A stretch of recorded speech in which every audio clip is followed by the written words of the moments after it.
E se ferir um empata não fosse apenas magoar uma pessoa sensível, mas acender uma espécie de maldição silenciosa dentro da própria psique do narcisista? E se, por trás do sorriso frio e do aparente triunfo, algo começasse a ruir por dentro, num nível tão profundo que nem ele mesmo conseguisse nomear? Carl Jung dizia que aquilo que fazemos ao outro nunca fica só no outro. Toca o inconsciente, mexe com símbolos, acorda forças que estavam adormecidas. Então, a pergunta real talvez não seja se existe um preço kármico, mas quando e de que forma ele começa a ser cobrado. Porque para o narcisista, o empata parece presa fácil, alguém que sente demais, que perdoa demais, que aguenta demais. Mas Jung nos lembra que onde existe extrema sensibilidade, existe também uma ponte direta com o inconsciente coletivo, com forças arquetípicas que o ego infantilizado do narcisista não consegue controlar. Ao ferir um empata,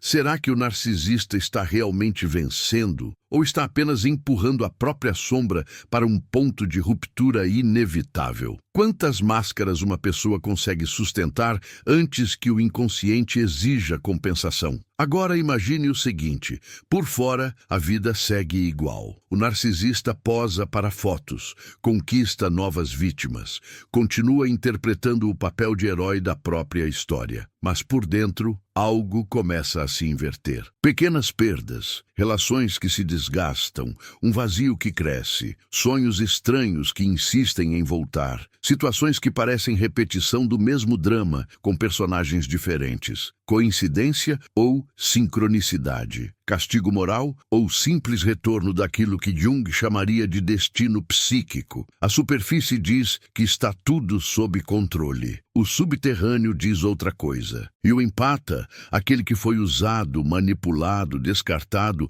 entra em outro tipo de processo. Enquanto tenta sobreviver à dor, algo nele também desperta. Limites que nunca existiram começam a ser esboçados. Uma revolta silenciosa se transforma em busca de sentido e a ferida vira portal. Será que a ligação kármica entre empata e narcisista termina quando o contato acaba? Ou continua atuando em planos que nenhum dos dois consegue ver completamente? O que acontece quando a alma que foi ferida decide, ainda que sem perceber, parar de servir ao teatro de grandiosidade do outro? Ao longo deste vídeo, nós vamos descer juntos a esses porões da psique que Carl Jung dedicou a vida a mapear. A sombra que cobra, o inconsciente que não esquece, os símbolos que retornam como avisos, perdas, doenças, acidentes, padrões afetivos que parecem perseguição. Mas não espere respostas rápidas ou confortáveis. A questão não é apenas o que o narcisista faz com o empata. É o que, em silêncio,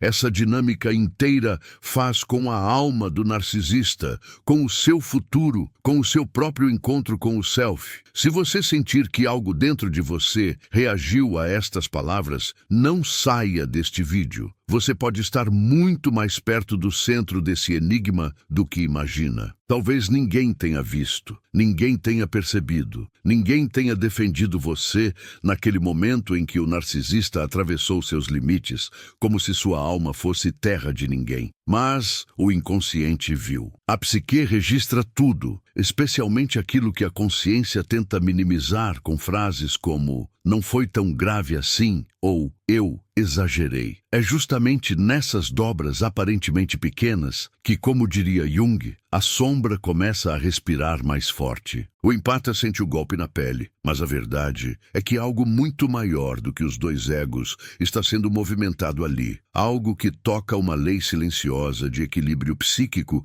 que ninguém consegue escapar. O empata costuma se perguntar por que sempre acaba na mesma posição, dando demais, compreendendo demais, justificando demais, até que a alma fica em ruínas. Talvez você conheça essa sensação de estar sempre atraindo o mesmo tipo de pessoa, com nomes diferentes, rostos diferentes, mas o mesmo roteiro emocional. Isso é apenas azar, falta de amor próprio ou existe algo mais profundo operando por trás? Como um padrão kármico inscrito na própria estrutura do inconsciente? Jung diria que aquilo que permanece inconsciente em nós se repete como destino. E é exatamente essa repetição que faz o empata sentir que sua história está sendo escrita por mãos invisíveis. Do outro lado, o narcisista parece seguro, brilhante, intocável. Ele veste a persona como uma armadura polida, carismático, sedutor, confiante, dono de si. Mas Jung sabia que por trás de uma persona muito rígida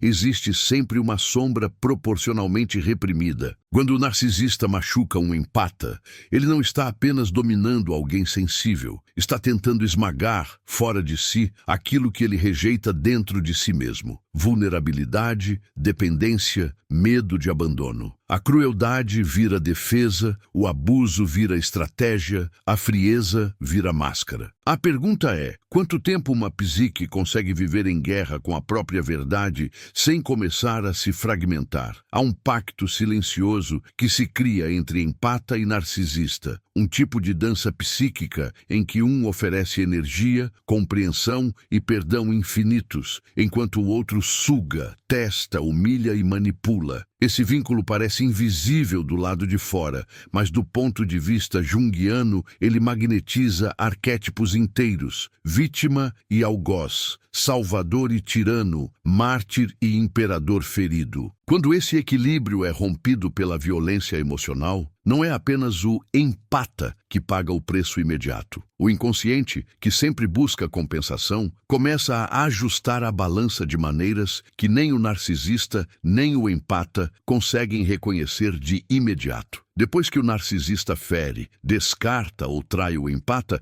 o que todo mundo vê é o óbvio. O empata em pedaços, tentando entender o que aconteceu, lutando para respirar no meio dos escombros emocionais. O que quase ninguém vê é o outro lado da história, o início de uma rachadura invisível no mundo interno do narcisista. À primeira vista, ele parece seguir a vida normalmente, talvez até com uma sensação de vitória. Mas lá no fundo, uma sensação estranha começa a surgir. Irritação sem motivo, vazio após cada conquista, necessidade crescente de controle, medo silencioso de ser desmascarado. A máscara pesa, a sombra observa. O inconsciente não se vinga como uma entidade moralista, ele compensa. É aí que o preço kármico começa a aparecer, não como magia, mas como lei psíquica. Jung falava de sonhos perturbadores, repetições dolorosas e sincronicidades estranhas como formas de a psique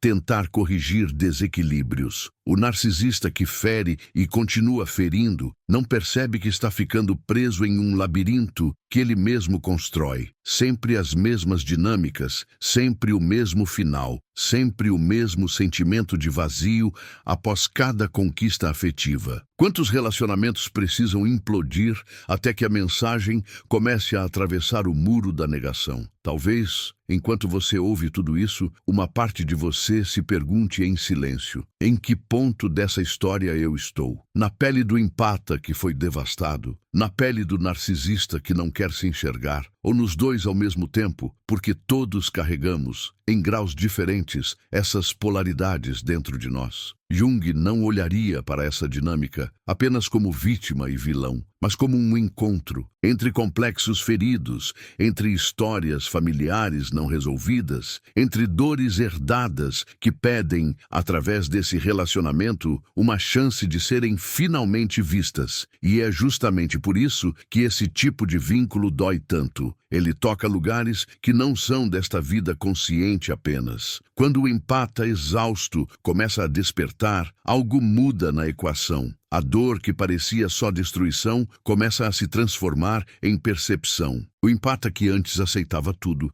começa a enxergar padrões, a reconhecer sinais que ignorou, a ouvir aquela voz interna que dizia "isso está errado" e que sempre foi abafada pelo medo de perder o outro. Esse movimento de despertar não é apenas psicológico, é quase espiritual. Quando o empata se retira emocionalmente, mesmo que ainda esteja fisicamente presente, a fonte de alimento psíquico do narcisista começa a secar. É aí que o suposto vencedor começa, sem saber, a entrar em colapso silencioso. Jung falava do arquétipo do curador ferido, aquela figura que, justamente por ter sido cortada na alma, ganha acesso a profundidades que o ego comum não alcança. Muitos empatas, depois de serem devastados, começam a se aproximar desse arquétipo, ainda que de forma confusa e dolorosa. Já o narcisista, ao ferir quem está ligado a essas profundezas, mexe com esse campo simbólico como quem profana algo sagrado, sem acreditar que isso tenha qualquer consequência. Mas será que dá mesmo para brincar com um coração que está mais próximo do inconsciente do que da superfície social? O que acontece com quem faz isso repetidas vezes, como se estivesse acima de qualquer lei invisível, enquanto o empata vai reorganizando o próprio mundo interno, fazendo contato com a raiva, com o luto, com a sensação de ter sido enganado, uma coisa silenciosa começa a acontecer fora do alcance da lógica. Situações improváveis começam a cercar o narcisista. Perdas financeiras inesperadas, relações profissionais azedando, reputação sutilmente arranhada, encontros com pessoas que o enxergam além da máscara. Seria exagero chamar tudo isso de castigo? Jung provavelmente diria que a psique busca equilíbrio e que aquilo que o ego recusa enfrentar em si mesmo retorna de fora como destino. E se esse preço kármico for justamente essa cadeia de acontecimentos que obriga, aos poucos, o narcisista a se ver? No fundo, toda essa dinâmica não é apenas uma história de empata contra narcisista, é uma história da alma contra a mentira. O empata paga a conta primeiro, na forma de dor, desilusão e sensação de abandono. O narcisista paga depois, na forma de vazio, repetição e perda de sentido. A diferença é que um foi quebrado para acordar, e o outro permanece inteiro por fora enquanto apodrece por dentro. Mas o processo ainda está longe de terminar. Há camadas muito mais profundas desse preço invisível que ainda não apareceram e que tocam diretamente o futuro psíquico do narcisista, o caminho do empata e o ponto em que essas duas histórias, de alguma maneira, ainda se cruzam. E é nesse mergulho mais fundo que nós ainda vamos descer. Não perca mais tempo vivendo com esse fardo. Garanta agora o seu livro digital, Guia Prático e Chocante para Desarmar o Narcisista Sem Discussão. E descubra como aplicar essas poderosas lições no seu dia a dia. Atenção! O estoque é limitado e está se esgotando rapidamente. Clique agora e comece sua jornada em direção à paz e confiança que você merece. Talvez o que mais assuste nessa dinâmica não seja o abuso em si, mas a forma como ela parece familiar, quase conhecida, como se você já tivesse vivido aquilo antes em outra pele, em outra época, em outro cenário. É como se o narcisista apenas ocupasse um papel que já existia dentro de você muito antes de ele aparecer. Jung chamaria isso de complexo, um núcleo emocional carregado que atrai situações, pessoas e acontecimentos que vibram na mesma frequência. Quando o empata é ferido, não é só o presente que sangra, são memórias antigas, herdadas, silenciosas, que se abrem como se tivessem esperado justamente esse encontro para emergir. É por isso que a dor parece desproporcional ao fato concreto. Não foi apenas uma traição, um sumiço, uma humilhação específica. Foi como se todas as vezes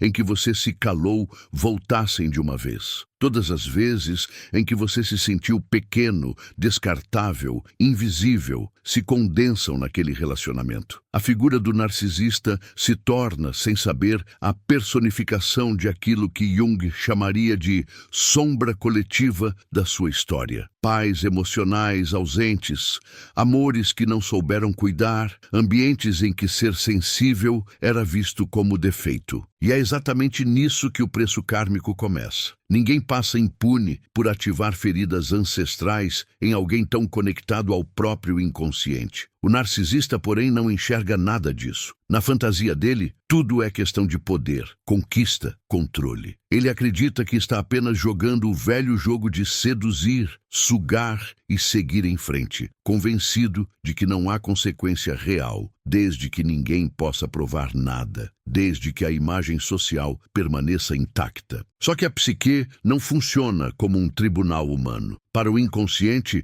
importa menos o que é publicamente visível e muito mais o que é energeticamente produzido. Quando alguém machuca profundamente um empata, uma quantidade imensa de energia emocional é liberada. E essa energia não some no ar, ela volta, ela se organiza, ela responde. Jung dizia que aquilo que negamos em nós acaba nos dominando por fora. O narcisista nega a própria fragilidade, o próprio medo de ser insuficiente, a própria necessidade de ser amado de forma verdadeira e, por isso, persegue, destrói ou ridiculariza essas qualidades nos outros. Ele se sente superior naquele momento em que o empata chora, implora, tenta salvar a relação, mas, em um nível mais profundo, é exatamente ali que o espelho kármico é erguido. Tudo o que ele faz com o outro se torna a imagem potencial do que um dia será obrigado a encarar dentro de si. O empata sente a dor primeiro. O narcisista encontra essa dor depois com juros. À medida que o empata começa a se afastar, mesmo que internamente, algo muda no campo invisível entre os dois. Antes, o vínculo parecia uma estrada de mão única, o empata entregando energia, compreensão, amor, e o narcisista apenas recebendo, exigindo, consumindo. Quando essa estrada começa a ser fechada, o narcisista enfrenta uma sensação que ele faz de tudo para evitar: falta. Ele talvez não chame assim, talvez chame de tédio, irritação, vontade de buscar outra pessoa para preencher o vazio. Mas, de tempos em tempos, a imagem daquele empata ferido retorna como um fantasma discreto, lembrando que houve ali algo que ele não conseguiu realmente substituir. Essa é uma das formas mais silenciosas do preço kármico. Nada parece dar conta, nada parece bastar. As conquistas perdem o brilho mais rápido, as pessoas se tornam descartáveis com mais velocidade, os vínculos parecem cansativos, a vida afetiva vira uma sucessão de repetições sem profundidade. O narcisista acredita que está no controle porque é ele quem descarta, ele quem se afasta, ele quem decide quando termina. Mas visto pela lente de Jung, talvez o verdadeiro abandono não seja ele abandonar os outros, e sim ser abandonado pelo próprio sentido da vida. Aos poucos, nada preenche, nada ancora, nada toca de verdade. E isso é um tipo de punição que nenhum espelho registra, mas que o inconsciente sente com força brutal. Enquanto isso, o empata que foi devastado começa, ainda tremendo, a se aproximar de si mesmo de uma forma inédita. A sensibilidade que antes era usada para entender o outro começa, pouco a pouco, a ser direcionada para dentro. O coração que sempre se doou passa a se escutar. As lágrimas que pareciam sinal de fraqueza se tornam uma forma de limpar o campo interno, de soltar a culpa que nunca foi sua. Jung falaria aqui de individuação, o processo em que a pessoa deixa de viver apenas como persona e começa a se conectar com aquilo que é de fato. E é justamente essa reconfiguração interna que altera a dinâmica kármica entre empata e narcisista, mesmo que eles nunca mais se vejam. Há um ponto da jornada em que o empata percebe algo perturbador, que o narcisista nunca teve, de verdade, o poder que parecia ter. Ele apenas ocupou um lugar que já existia vazio dentro do empata, o lugar de validação, de amor idealizado, de aprovação suprema. Quando esse lugar começa a ser preenchido pelo próprio empata, a figura do narcisista perde tamanho, perde força, perde o glamour tóxico que antes parecia irresistível. Nesse exato momento, algo se inverte no campo energético entre os dois. Aquilo que antes era submissão emocional se transforma em desligamento interno. E essa perda de poder invisível é um dos preciosos pontos em que o karma psicológica e silenciosamente se manifesta. Para o narcisista, a vida pode continuar aparentemente igual, mas algo foi cortado. Ele perdeu acesso a uma fonte de nutrição psíquica que não era qualquer uma. Era a de alguém profundamente conectado ao próprio mundo interno. Alguém que funcionava como espelho, como container emocional, como refúgio inconsciente. Ele pode até arrumar outra pessoa, ou várias, mas a qualidade não se replica. Há sempre uma sensação de que falta algo daquele laço específico, daquele olhar que enxergava além da máscara, daquela alma que se oferecia inteira. Esse tipo de perda não gera luto consciente, gera inquietação crônica. É sofrimento sem nome. E é justamente quando o sofrimento não tem nome que o inconsciente começa a falar com mais intensidade. Pesadelos, crises de ansiedade, pequenas explosões de raiva sem motivo aparente, sabotagens inexplicáveis. Aos olhos do mundo, o narcisista pode continuar bem-sucedido, mas, por dentro, a psique faz o que Jung descreveu tantas vezes. Força a pessoa a confrontar aquilo que ela mais teme. E o que um narcisista teme mais do que tudo? Olhar para o próprio vazio sem ninguém para tapá-lo. Sem o empata para absorver, sem a próxima vítima ideal para projetar, sem um coração sensível para colonizar. O preço kármico nessa camada já não é algo que vem de fora. É o próprio eu se voltando contra as mentiras que ele mesmo construiu. No meio de tudo isso, talvez a pergunta que fique ecoando em você não seja apenas o que acontece com o empata ou o que acontece com o narcisista, mas o que essa história inteira está tentando revelar sobre a sua própria psique. Por que essa narrativa mexe tanto? Por que certas cenas parecem falar diretamente com lembranças que você nem sabia que guardava? Jung diria que, se algo te toca profundamente, é porque encontrou ressonância em algum símbolo interno. E talvez o verdadeiro mistério não seja apenas o preço kármico do outro, mas o ponto exato em que você decide, finalmente, interromper a repetição e mudar o seu próprio destino psíquico. E esse ponto, quando chega, costuma transformar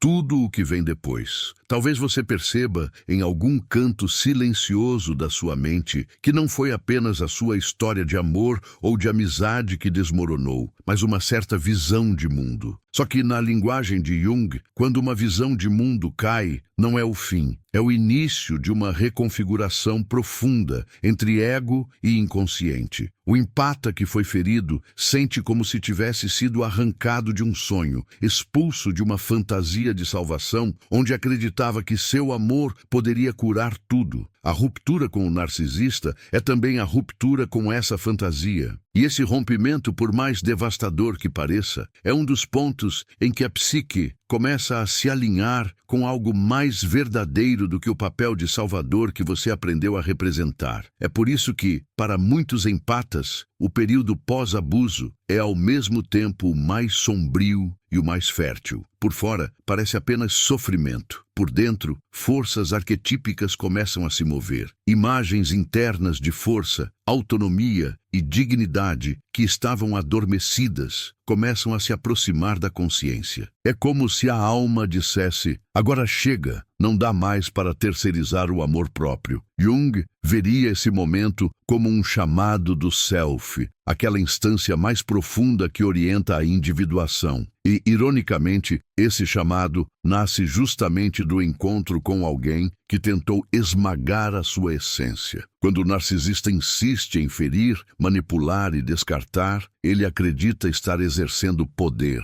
Mas para o inconsciente, o que ele está realmente fazendo é alimentar um padrão autodestrutivo que mais cedo ou mais tarde se voltará contra ele. Cada mentira contada, cada promessa quebrada, cada abuso emocional reforça uma imagem interna, a de alguém que precisa dominar o outro para não encarar o próprio medo. Essa imagem não desaparece quando o relacionamento termina. Ela se instala como uma verdade secreta, corroendo lentamente a sensação de valor genuíno. E por mais que o narcisista se exiba, algo nele sabe, lá no fundo, que tudo aquilo se sustenta sobre areia. Em muitas histórias, o preço kármico não vem como uma tragédia espetacular, mas como uma sequência de pequenos esvaziamentos. Relacionamentos que começam intensos e terminam sempre da mesma forma. Projetos que quase dão certo e desmoronam. Amizades que se afastam sem explicação aparente. Para quem vê de fora, parece apenas instabilidade ou azar. Para uma leitura junguiana, é o inconsciente tentando criar situações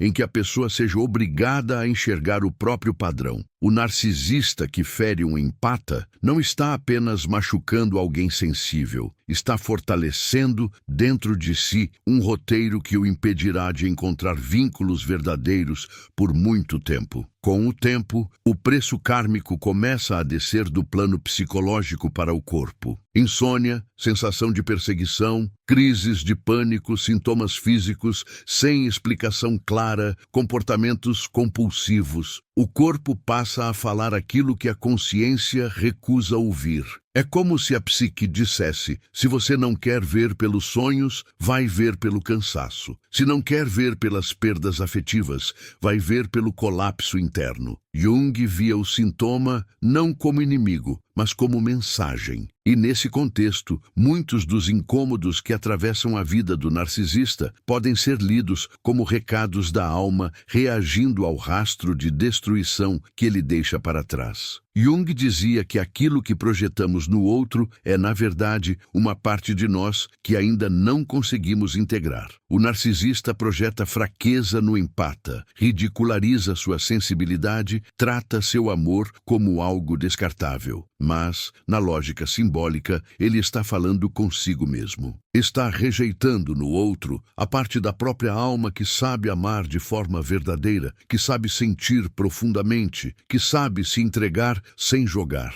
Ao atacar essa qualidade, ele se afasta cada vez mais da própria capacidade de viver um amor real. E esse, talvez, seja um dos preços mais altos, uma vida cercada de pessoas, mas vazia de encontro autêntico. Enquanto isso, o empata, depois de tocar o fundo do poço, começa a caminhar em direção a algo que talvez nunca tenha experimentado, um respeito radical por si mesmo. Essa mudança não acontece de um dia para o outro, não é súbita, não é linear. Mas aos poucos, o empata começa a dizer não onde antes dizia sim, a se retirar de discussões onde antes implorava por compreensão, a se escolher em situações em que antes se sacrificava. Do ponto de vista kármico, isso altera completamente o pacto invisível entre empata e narcisista. A dinâmica deixa de ser um sacrifício de um para a sobrevivência energética do outro e passa a ser um ponto de corte, um encerramento de ciclo. Existe ainda uma outra camada, mais sutil, desse preço kármico, a memória energética do empata. Quando alguém profundamente sensível é ferido, a dor que ele sente não é apenas pessoal. Ela ecoa em outras pessoas que já viveram o mesmo, em gerações passadas que não puderam se defender,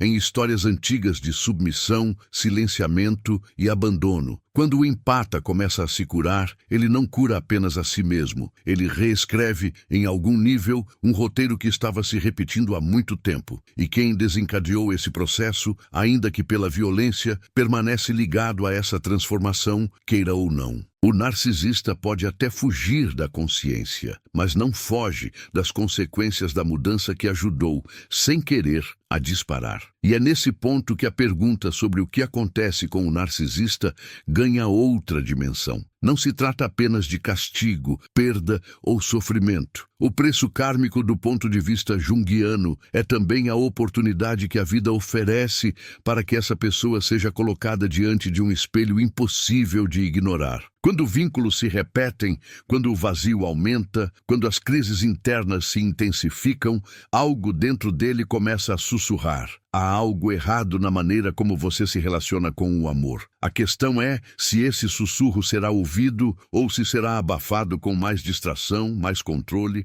mais fuga. E dessa escolha dependerá o desfecho da jornada psíquica que ainda está em curso. Por isso, se você sente que essa história parece maior do que um nome, maior do que um relacionamento, maior do que um episódio específico, talvez seja porque ela é mesmo. Jung diria que você está tocando um campo arquetípico, um padrão que ultrapassa a sua biografia individual. O empata ferido e o narcisista que fere são expressões de uma tensão muito mais antiga entre amor e poder, entre entrega e dominação, entre verdade e máscara. E entender isso não é o fim da caminhada, é apenas atravessar um portal. Ainda há camadas mais profundas desse preço invisível, especialmente na forma como ele molda o futuro emocional, espiritual e até mesmo existencial de quem escolhe permanecer nesse jogo ou ousa sair dele. Talvez, no fundo, o que chamamos de preço kármico não seja uma punição enviada de fora, mas a própria psique tentando corrigir distorções que ficaram grandes demais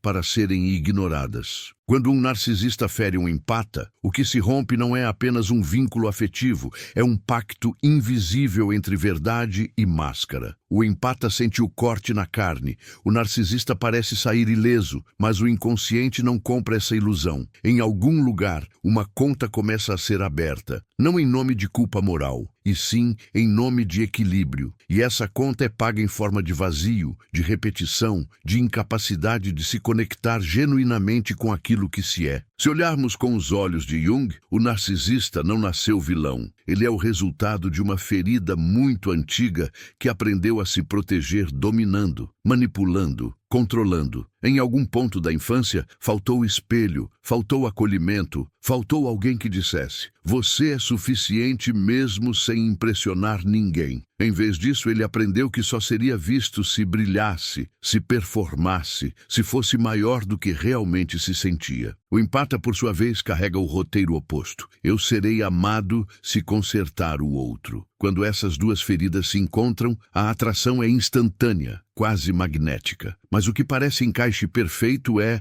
na verdade, um acordo silencioso para repetir toda a dor que nenhum dos dois teve coragem de encarar sozinho. É por isso que tantos empatas relatam a sensação de que o narcisista parecia um conhecido antigo, alguém que eles sentiam que precisavam salvar a qualquer custo. Em termos simbólicos, é como se o empata tentasse curar, no narcisista, uma figura antiga de pai, mãe ou cuidador que nunca pôde ser alcançado. E é aqui que o preço kármico ganha uma camada ainda mais profunda. Ao ferir um empata, o narcisista não está apenas destruindo um vínculo atual, está pisando em cima de uma tentativa de redenção que a alma daquele empata carrega há muito tempo. É como se dissesse ao inconsciente: nem aqui, nem agora, nem assim. E uma recusa repetida demais tem consequências. A imagem do vampiro emocional, que tantos usam para descrever o narcisista, não é apenas exagero dramático, ela toca algo arquetípico. O vampiro precisa de sangue alheio porque não consegue produzir vida por conta própria. Ele não se vê no espelho, ele teme a luz. Jung diria que esse é um símbolo perfeito do ego, que não suporta se enxergar, que vive de extrair energia dos outros para evitar encontrar o próprio vazio. O empata, nesse mito, é aquele que oferece sangue demais, que se entrega inteiro, acreditando que o amor pode transformar o monstro em humano. Mas, e se o preço kármico, nesse caso, for justamente o momento em que o monstro se dá conta de que destruiu a única fonte de vida que o tocava de verdade? À medida que o tempo passa, o narcisista pode até acumular admiradores, relacionamentos superficiais, conquistas profissionais, mas tudo isso começa a ter gosto de comida sem sabor. Nada permanece, nada se aprofunda, nada o vê de verdade, porque ele mesmo se tornou incapaz de se mostrar por inteiro. O preço kármico se revela como uma fome que não se sacia, um apetite afetivo sem fim. Ele exige mais atenção, mais elogios, mais validações, mas cada nova dose dura menos do que a anterior. É como beber água salgada para matar a sede. Quanto mais bebe, mais sede sente. E em algum momento, por trás de toda a performance, surge a pergunta que ele mais teme: e se ninguém me amar quando eu parar de atuar? Enquanto isso, o empata que desperta pode passar por uma fase estranha em que sente pena do narcisista, quase como se quisesse protegê-lo do próprio karma. Essa compaixão é bonita, mas também perigosa. Jung alertaria para o risco de confundir amor com conivência, compaixão com autoabandono. O empata não é responsável por salvar o outro das consequências dos próprios atos. O desejo de proteger o narcisista do colapso que ele mesmo está construindo pode ser, na verdade, uma forma de fugir da própria tarefa, assumir de uma vez por todas que não é mais possível sacrificar a própria alma em nome de alguém que insiste em permanecer inconsciente. E cortar esse cordão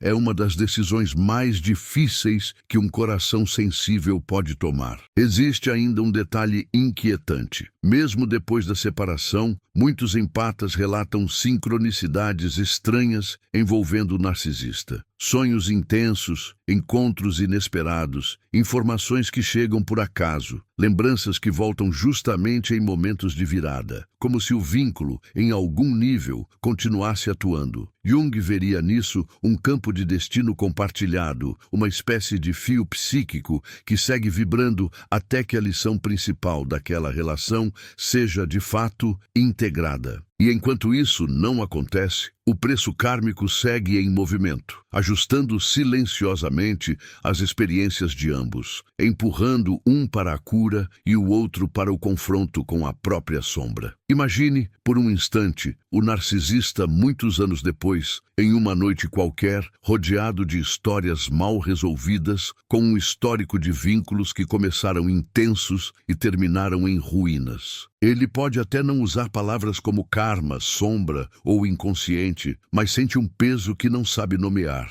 Em algum momento de silêncio, talvez uma imagem específica volte à mente, o olhar de um empata que um dia ele quebrou. A lembrança pode vir como incômodo, raiva, ironia ou até desprezo, mas ela volta e volta e volta. O que acontece com uma psique que tarde demais começa a perceber que levou ao colapso justamente aqueles que estavam mais próximos da sua possibilidade de redenção? Do ponto de vista junguiano, tanto o empata quanto o narcisista são empurrados por caminhos diferentes para o mesmo ponto, o encontro com o self, com uma verdade interior que não aceita mais papéis falsos. Um é levado até lá pela dor de ter sido esmagado, o outro pela angústia de não conseguir mais se esconder de si mesmo. O preço kármico, então, deixa de ser apenas castigo e passa a ser chamado, mas um chamado pode ser atendido ou ignorado. E cada vez que o narcisista escolhe ignorá-lo, cada vez que troca uma possibilidade de mudança real por mais uma repetição do velho jogo, o custo aumenta. A vida se torna um ciclo mais estreito, as opções diminuem, os encontros se empobrecem. Talvez o ponto mais desconcertante de tudo isso seja quando você percebe que, em alguma medida, esses dois personagens também vivem dentro de você. A parte que tolera demais e a parte que manipula para não perder, a parte que se sacrifica e a parte que controla, a parte que sente profundamente e a parte que prefere dominar a ter que se vulnerabilizar. Jung diria que, se essa história te atravessa, é porque toca conflitos internos seus, não apenas situações externas. E reconhecer isso não significa culpar-se por ter sido vítima, mas entender que a verdadeira libertação começa quando você deixa de se identificar apenas com um polo e começa a enxergar, com honestidade implacável, o campo inteiro. Ainda assim, há uma camada desse preço kármico que permanece oculta, operando em silêncio, muito além do que a mente consegue alcançar de imediato. Ela não se resume a perdas emocionais, sintomas físicos ou crises de sentido. Ela toca a maneira como o empata passa a se posicionar diante da própria vida e a maneira como o narcisista, queira ou não, terá seu futuro emocional moldado pelas escolhas que está fazendo agora. Há um ponto em que o empata decide, conscientemente, parar de pagar a conta pelo outro. E é justamente quando isso acontece que algo começa a se mover em toda a trama invisível que envolve essa relação. Mas o que exatamente muda nesse instante e como essa decisão reverbera no destino psíquico de ambos ainda é uma chave que permanece girando na fechadura, esperando o momento certo para ser revelada. Em algum ponto, entre a primeira ferida e o último silêncio, algo mudou em você. Não foi apenas a compreensão intelectual de que empatas e narcisistas formam uma dança destrutiva. Foi algo mais íntimo, mais silencioso, quase sagrado. A sensação de que a sua dor não era um erro, mas um chamado. Como diria Jung, aquilo que te fere também aponta na direção de quem você está destinado a se tornar. E talvez, sem perceber, enquanto ouvia cada palavra, você tenha começado a se ver não mais como vítima de uma história, mas como guardião de uma verdade que não pode mais ser traída dentro de si. O empata que um dia se ajoelhou para implorar amor pode não voltar a existir da mesma forma. Há algo na experiência de ser quebrado por alguém que você tentou salvar que redesenha para sempre o mapa interno do que você aceita e do que você recusa. O que parecia fraqueza começa a revelar uma força antiga, quase arquetípica, que diz em voz baixa: eu não nasci para ser altar de destruição de ninguém. O karma, então, deixa de ser apenas um preço que o outro paga. Torna-se também uma escolha sua. Continuar oferecendo a alma a quem vive na máscara ou assumir, com toda a coragem possível, o compromisso de nunca mais se abandonar. Do lado de lá, o narcisista pode até continuar representando, colecionando rostos, repetindo cenas. Mas quanto mais a vida passa, mais o inconsciente se encarrega de deixar claro o recado que Jung insistia em apontar. Nada que é construído contra a alma permanece em paz. O preço kármico não precisa de espetáculo para ser real. Ele aparece nos momentos em que o silêncio dói, em que o vazio grita, em que nenhuma validação é suficiente. Ele aparece quando, no fundo da noite, a pergunta retorna como um sussurro incômodo: quem eu me tornei para precisar destruir quem me amava? Talvez a verdade mais desconcertante de toda essa jornada seja perceber que não existe um outro lado totalmente separado de você. O empata e o narcisista, na visão junguiana, não são apenas pessoas fora de nós, mas forças que se enfrentam dentro da nossa própria psique. A parte que se doa além do limite e a parte que manipula para não perder. A parte que ama demais e a parte que domina por medo. O verdadeiro trabalho não é apenas apontar o vilão externo, mas iluminar, com coragem, qualquer traço interno que ainda se alimenta de jogos de poder em vez de encontros verdadeiros. Isso exige uma honestidade que poucas pessoas estão prontas para sustentar. No fundo, o grande giro dessa história não é sobre castigo, é sobre consciência. O empata desperto deixa de ser imã de predadores emocionais e passa a ser guardião de fronteiras invisíveis que protegem o que há de mais precioso em si. O narcisista, se um dia escolher enxergar, terá diante de si o terreno devastado que ele mesmo construiu. E ali, entre ruínas, talvez encontre a chance de uma verdadeira humildade, aquela que nasce quando o ego finalmente se curva diante da alma. Não se trata de desejar vingança, mas de reconhecer que a vida, em sua sabedoria, sempre devolve aquilo que insistimos em semear. Se, em algum momento desta jornada, você sentiu um arrepio, uma lembrança, uma dor antiga tentando emergir, não ignore. Isso é o inconsciente batendo a porta, pedindo para ser visto. Talvez você tenha lembrado de alguém que te quebrou. Talvez tenha percebido com desconforto comportamentos seus que também feriram quem te amava. Nada disso te condena. Pelo contrário, é justamente a consciência dessas sombras que te torna capaz de escolher diferente. Jung sempre apontou que a verdadeira luz não é a que nega a escuridão, mas a que se acende no meio dela. Agora, imagine por um instante que a sua história, com toda a dor, toda a confusão, toda a intensidade, não tenha sido apenas um erro do destino, mas um ponto de virada. Imagine que cada lágrima que caiu estava, na verdade, lavando um antigo roteiro de submissão, abrindo espaço para um tipo de amor que você ainda não conheceu, inclusive o amor por si. Se isso for verdade, então o preço que você pagou não foi em vão. Ele se converte em sabedoria silenciosa,